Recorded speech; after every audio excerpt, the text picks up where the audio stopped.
ഫുക്കറ്റിലെ ഒരു സിറ്റി ടൂറിനാണ് ഇന്ന് നമ്മൾ പോകുന്നത്. ഇതാണ് നമ്മുടെ ഗൈഡ്. വിൻമിൽ വ്യൂ പോയിന്റിലേക്കാണ് ആദ്യം നമ്മൾ പോയത്. ഇവിടെ കടലിൻ്റെയും തീരപ്രദേശങ്ങളുടെയും ഒരു പനോരമിക് വ്യൂ നമുക്ക് കാണാൻ സാധിക്കും. കരോൺ വ്യൂ പോയിന്റ് ആയിരുന്നു നമ്മുടെ സെക്കൻഡ് സ്പോട്ട് വരുന്നത്. ഒരേ സമയം കരോൺ, കാറ്റ, കാറ്റ്നോയ് എന്നീ 3 ബീച്ചുകളുടെ മനോഹരമായ വ്യൂ നമുക്കിവിടെ കാണാൻ സാധിക്കും.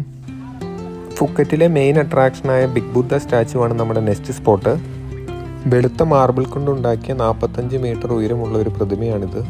ഇവിടെ ഒരു ലാൻഡ് സ്ലൈഡ് നടന്ന് കൺസ്ട്രക്ഷൻ നടക്കുന്നതിനാൽ അകത്തേക്കുള്ള പ്രവേശനം നിരോധിച്ചിരുന്നു. അവിടുന്ന് നമ്മൾ നേരെ പോയത് ഫുക്കറ്റ് ടൈഗർ പാർക്കിലേക്കാണ്.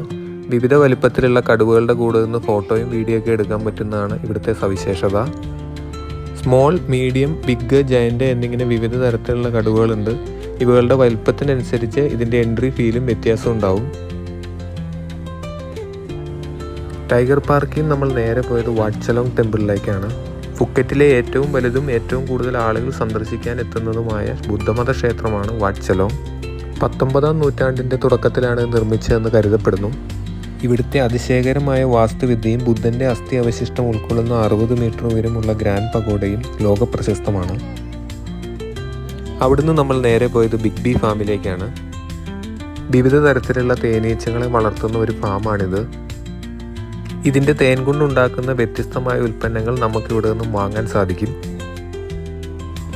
അവിടെ നിന്നും നമ്മൾ നേരെ പോയത് ലാസ്റ്റ് സ്പോട്ടായിട്ടുള്ള ഫുക്കറ്റ് ഓൾഡ് ടൗണിലേക്കാണ്.